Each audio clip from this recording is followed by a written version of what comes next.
शुरू करने से पहले आपसे एक छोटा सा निवेदन, अगर आपको यह जानकारी थोड़ी भी उपयोगी लगे तो कृपया वीडियो को लाइक करें। आपका एक लाइक हमारे लिए बहुत महत्वपूर्ण है। इसके अलावा अपने व्रत की सफलता और भगवान श्री हरि का आशीर्वाद प्राप्त करने के लिए कमेंट बॉक्स में अवश्य लिखें जय श्री हरि या ओम नमो भगवते वासुदेवाय। ऐसा करने से सकारात्मक ऊर्जा का संचार होता है और यह आपके जीवन में शुभ परिवर्तन लाने में सहायक होता है। अब बिना किसी देरी के आइए चर्चा शुरू करते हैं। दोस्तों, आने वाली एकादशी चैत्र मास के कृष्ण पक्ष की एकादशी है।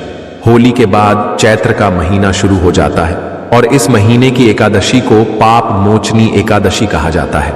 इसका महत्व इसलिए अधिक है क्योंकि यह खरमास के दौरान आती है। खरमास में कई शुभ कार्य वर्जित होते हैं, इसलिए यह जानना जरूरी है कि कौन से कार्य इस समय नहीं करने चाहिए। पाप मोचनी एकादशी का नाम ही दर्शाता है कि यह पापों का नाश करने वाली एकादशी है। यदि कोई व्यक्ति विधिपूर्वक व्रत और पूजा करता है तो उसके बड़े से बड़े पाप भी नष्ट हो जाते हैं। हमारे जीवन में कई बार जाने अनजाने में पाप हो जाते हैं जिनके कारण दुख और परेशानियां आती हैं। घर में कलह, परिवार में मतभेद, आर्थिक तंगी, स्वास्थ्य समस्याएं और यह सब हमारे कर्मों का परिणाम होते हैं। जब कोई व्यक्ति पाप मोचनी एकादशी का व्रत करता है तो उसके अनजाने में किए गए पाप भी समाप्त हो जाते हैं और जीवन में सुख शांति आती है। इस एकादशी की महिमा स्वयं भगवान नारद ने बताई है। वे कहते हैं कि इस व्रत को करने से 7 जन्मों के पाप भी नष्ट हो जाते हैं। लेकिन ध्यान रहे कि यह व्रत पूरे विधि विधान से किया जाना चाहिए। एकादशी व्रत करने से जो पुण्य प्राप्त होता है वह बहुत अधिक होता है, लेकिन इसकी पूजा विधि और नियम भी कठिन होते हैं। यह कोई साधारण उपवास नहीं है। कई लोग बस एकादशी के दिन बिना अन्न खाए रहते हैं, फलाहार में आलू, कुत्तू, सिंघाड़े का सेवन कर लेते हैं और अगले दिन व्रत खोल लेते हैं। लेकिन असली एकादशी व्रत केवल भूखा रहने से पूरा नहीं होता, यह एक संपूर्ण अनुष्ठान होता है। इसके नियम दशमी तिथि से ही शुरू हो जाते हैं। एकादशी से जुड़ी कई कथाएं हमें बताती हैं कि कैसे एक साधारण व्यक्ति ने व्रत करके अपने पापों से मुक्ति पाई और अगले जन्म में राजाओं की तरह जीवन व्यतीत किया। भगवान स्वयं उन भक्तों की रक्षा करते हैं जो श्रद्धा से इस व्रत का पालन करते हैं। इसलिए यदि आप भी अपने जीवन से कष्ट और बाधाओं को दूर करना चाहते हैं तो पाप मोचनी एकादशी का व्रत विधिपूर्वक करते हैं, जिससे सबसे बड़ा पापी भी एकादशी के पुण्य से मुक्त हो सकता है। लेकिन यह तभी संभव है जब व्रत और पूजन सही विधि से किए जाएं। अगर कोई यह सोचकर पाप करता है कि बाद में एकादशी का व्रत कर लूंगा और सारे पाप मिट जाएंगे, तो यह गलत धारणा है। कई लोग कहते हैं कि एकादशी का व्रत करने से सभी पाप नष्ट हो जाते हैं, तो फिर चाहे जितने भी पाप कर लो, बाद में व्रत कर लेंगे और सब खत्म हो जाएगा। लेकिन ऐसा नहीं है। एकादशी का व्रत केवल अनजाने में हुई गलतियों की क्षमा के लिए होता है, जानबूझकर किए गए पापों के लिए नहीं। भगवान से छल नहीं किया जा सकता, वे सब जानते हैं। वे आपके मन के हर विचार को समझते हैं, इसलिए यह कभी न सोचें कि पहले पाप कर लेंगे और बाद में व्रत से उसे मिटा देंगे। ऐसा करना उल्टा दोषपूर्ण होगा। अब बात करते हैं आने वाली एकादशी की। इस एकादशी के व्रत की विधि क्या है, नियम क्या है और इस दिन भगवान को क्या भोग अर्पित करना चाहिए। जिस दिन आप एकादशी का व्रत कर रहे हैं उससे एक दिन पहले यानी दशमी तिथि से ही कुछ नियमों का पालन करना जरूरी होता है। मसूर और चने की दाल का सेवन न करें। हरी पत्तेदार सब्जियां और शहद का सेवन वर्जित है। तामसिक भोजन से बचें और सात्विक भोजन करें। एकादशी के दिन सूर्योदय से पहले उठना शुभ माना जाता है। उठने के बाद टूथब्रश या किसी भी प्रकार के मंजन पेस्ट का प्रयोग न करें, क्योंकि इनमें नमक या केमिकल होते हैं जो व्रत को भंग कर सकते हैं। अब सवाल आता है कि बिना ब्रश किए दिन भर कैसे रहेंगे। इसके लिए कई तरह के व्रत के लिए विशेष मंजन और पेस्ट उपलब्ध होते हैं। यदि आपको इस बारे में जानकारी चाहिए तो कमेंट बॉक्स में पूछ सकते हैं, हम आपको सही विकल्प बता देंगे। इसके बाद स्नान करके स्वच्छ वस्त्र धारण करें और भगवान सूर्य देव को जल अर्पित करें। और जो आपका पूजा स्थल है, जहां आपने एकादशी का पूजन करना है, वहां पर आसन लगाकर बैठ जाइए। पूजन की सामग्री पहले से तैयार कर लीजिए। ताकि पूजा के दौरान कोई चीज कम न पड़े। सामग्री में एक तांबे का लोटा होना चाहिए जिसमें पहले गंगा जल और फिर शुद्ध जल भरे। एक चौकी लें, यदि संभव हो तो पीला वस्त्र भी रखें। भगवान श्री हरि विष्णु की प्रतिमा या तस्वीर जरूर रखें जिनका पूजन करना है। इसके अलावा रोली मौली पान सुपारी, लौंग इलायची, धूप दीप नैवेद्य और भोग की सामग्री तैयार रखें।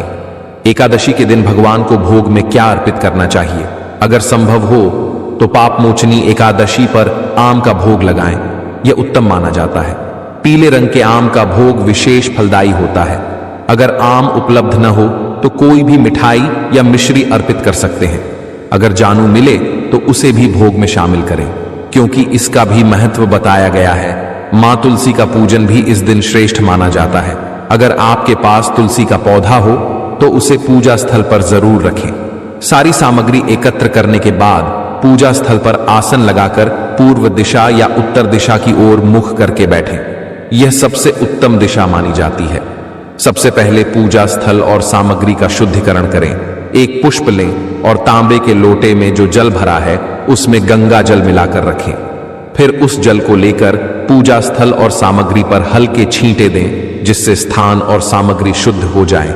इसके लिए मंत्र उच्चारण करें, ओम पवित्रो अपवित्रो व सर्वावस्था गतो अपि व यह स्मृत पुंडरीकाक्षम सबाह्याभ्यंतरः शुचि। इस प्रकार शुद्धिकरण के बाद भगवान की स्थापना करें।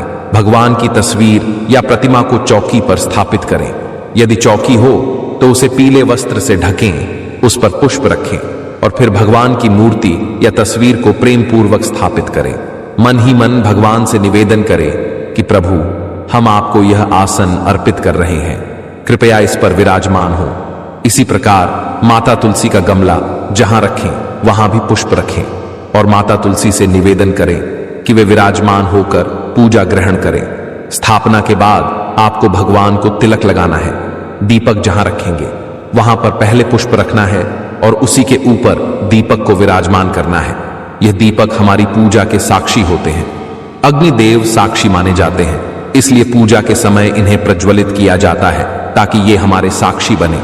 दीपक को पूजा के दौरान हिलाना नहीं है और उसे एक स्थान पर स्थिर रखना चाहिए। धूप जलाकर दीपक के पास रख दें। अब अपने हाथ धोकर आगे की पूजा प्रक्रिया करें। सबसे पहले सीधे हाथ में जल लें और हाथ धोने के बाद एक चम्मच जल आचमन करें। आचमन के दौरान निम्न मंत्रों का उच्चारण करें। एक मंत्र पर एक बार जल ग्रहण करें। ओम माधवाय नमः, ओम केशवाय नमः, ओम नारायणाय नमः। इसके बाद हाथ धो लें और अपने माथे पर तिलक लगाएं। यदि परिवार के अन्य सदस्य भी पूजा में शामिल हैं तो उन्हें भी तिलक लगाएं।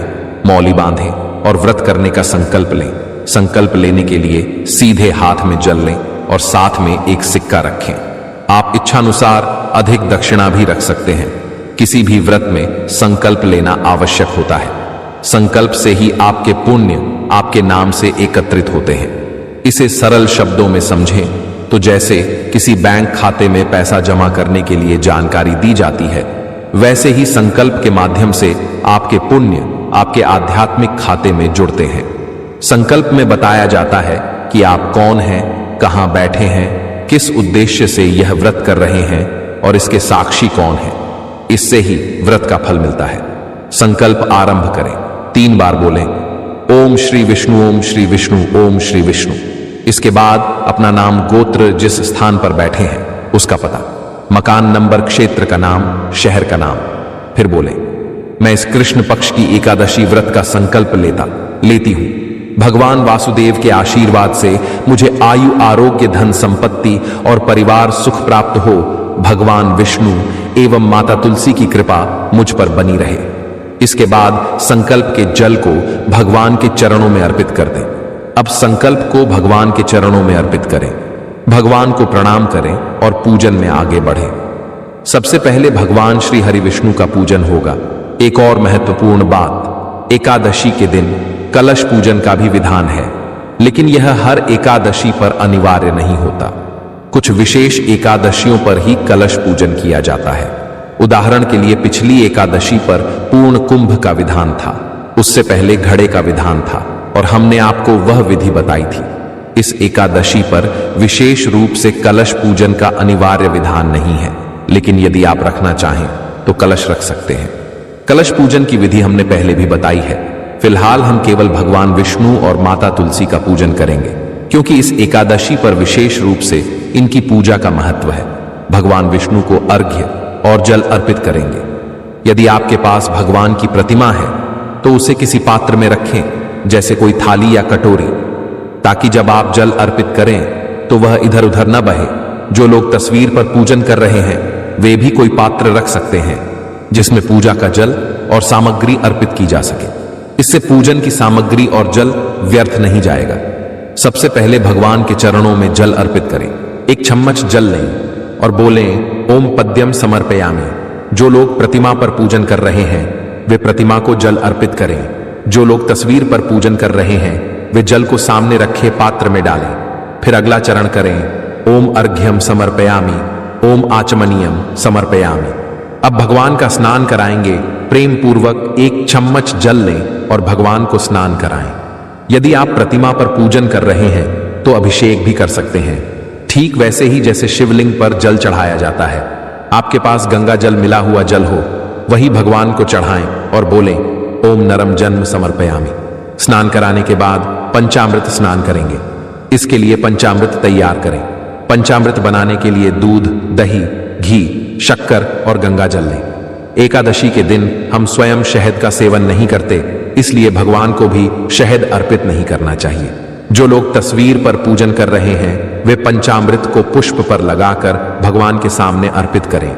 जो लोग प्रतिमा पर पूजन कर रहे हैं वे प्रेम पूर्वक भगवान का अभिषेक करें और बोलें ओम पंचामृत स्नानम समर्पयामि। इसके बाद भगवान को शुद्ध जल से स्नान कराएं। अब भगवान को सुगंध अर्पित करें। किसी पुष्प या रुई पर इत्र लगाकर भगवान को समर्पित करें। फिर प्रेम पूर्वक वस्त्र अर्पित करें। वस्त्र के रूप में मौली का एक छोटा सा टुकड़ा लें और भगवान को चढ़ाएं। यदि आपके पास जनेऊ है तो वह भी अर्पित करें, अन्यथा केवल मौली अर्पित कर सकते हैं। इसके बाद भगवान को चंदन अर्पित करें और बोलें ओम चंदनम समर्पयामि। फिर फूल चढ़ाएं। यदि आपके पास फूलों की माला है तो भगवान को प्रेम पूर्वक पहनाएं और बोलें ओम पुष्पम समर्पयामि। अब धूप और दीप अर्पित करें। धूप दिखाते समय ओम धूपम समर्पयामि बोलें और दीप जलाकर भगवान को दिखाएं, बोलें ओम दीपम समर्पयामि। इस एकादशी पर भगवान विष्णु को आम का भोग अर्पित करना उत्तम माना जाता है। यदि आम उपलब्ध न हो तो कोई अन्य फल चढ़ा सकते हैं, अन्यथा मिश्री भी भोग के रूप में अर्पित कर सकते हैं। अब भगवान को जल अर्पित करें और तांबूल, पान अर्पित करें। यदि आपके पास लौंग, इलायची और सुपारी हैं तो उन्हें भी पान के पत्ते के साथ भगवान को चढ़ाएं। इसके बाद भगवान को दक्षिणा अर्पित करें, फिर हाथ जोड़कर प्रणाम करें। इसी विधि से माता तुलसी का पूजन करें। माता तुलसी को जल अर्पित करें, लेकिन उन्हें चंदन नहीं चढ़ाना चाहिए। माता को हल्दी या रोली का तिलक करें। वस्त्र के रूप में मौली अर्पित करें। यदि फूलों की माला उपलब्ध हो तो माता तुलसी को भी पहनाएं, अन्यथा भगवान को धूप और दीप दिखाएं और भोग के रूप में मिश्री अर्पित करें। यदि आपके पास कोई फल है तो वह भी अर्पित करें। जो भी दक्षिणा उपलब्ध हो वह माता को अर्पित करें और प्रेम पूर्वक प्रार्थना करें कि माता आप हमारी पूजा को स्वीकार करें और जब तक हम कल आपका विसर्जन न करें या पूजा पूर्ण न करें तब तक कृपा कर विराजमान रहें। इस प्रकार भगवान विष्णु और माता लक्ष्मी की पूजा संपन्न होगी। याद रखें कि जब तक पूजा समाप्त न हो तब तक उनकी स्थापना यथावत रखें और उन्हें न हिलाएं। घर में शुद्धता बनाए रखें और तामसिक पदार्थों का सेवन न करें। अब आपको कथा सुननी है, इसलिए सही कथा ही सुने। इस वीडियो को अधिक से अधिक लोगों तक साझा करें ताकि वे भी इस जानकारी से लाभ प्राप्त कर सकें और अपनी पूजा व्रत को सफल बना सकें। हमारा उद्देश्य जन सेवा और जन कल्याण है, इसलिए हम यह जानकारी निःशुल्क प्रदान करते हैं। जो भी कथा सुनाई जाती है वह प्रमाणिक होती है और धर्म ग्रंथों में वर्णित होती है, इसलिए वही कथा सुने जो आवश्यक हो। वीडियो को लाइक करें और चैनल को सब्सक्राइब करें। बेल आइकन दबाना न भूलें ताकि आपको हमारी नई वीडियो की सूचना मिल सके। एकादशी के दिन विष्णु सहस्त्र नाम के पाठ का विशेष महत्व बताया गया है। इसलिए हर एकादशी पर हम आपके लिए विष्णु सहस्त्र नाम का पाठ लाते हैं। पहले भी हमने यह पाठ अपलोड किया है, क्योंकि हर एकादशी पर इसे अपलोड किया जाता है। इस एकादशी पर भी आपको वीडियो उपलब्ध होगी। विष्णु सहस्त्र नाम सुनने के बाद नियमों का पालन करें। ध्यान रखें कि किसी पर क्रोध न करें और भोजन के रूप में केवल फलाहार ही ग्रहण करें। रात्रि को भजन कीर्तन करें और जागरण करें। अगले दिन ब्रह्म मुहूर्त में उठें और सूर्य उदय से पहले व्रत का पारण करें। अब आपको बताते हैं कि इस व्रत को किस दिन करना है और पारण कब करना है। चैत्र मास की यह एकादशी 25 मार्च को सुबह 5:05 पर शुरू होगी और 26 मार्च को सुबह 3:45 पर समाप्त होगी। चूंकि 25 मार्च को ही एकादशी तिथि का प्रभाव रहेगा और द्वादशी भी समय पर आ जाएगी, इसलिए 25 मार्च को व्रत रखना श्रेष्ठ रहेगा। व्रत का पारण 26 मार्च को किया जाएगा। उत्तम समय दोपहर 1 से 4 तक रहेगा। अब आप सोचेंगे कि पारण दोपहर में क्यों किया जा रहा है। इसका कारण यह है कि उस समय हरिवासर समाप्त हो जाएगा। विस्तृत जानकारी के लिए हमारी पारण से संबंधित वीडियो देखें, जिसमें एक एक जानकारी विस्तार से बताई जाएगी। वाराणसी में 25 मार्च की सुबह से पूजा का शुभ मुहूर्त रहेगा और दोपहर 12 बजे तक उत्तम समय माना गया है। अगर आपको यह वीडियो पसंद आई हो तो इसे लाइक करें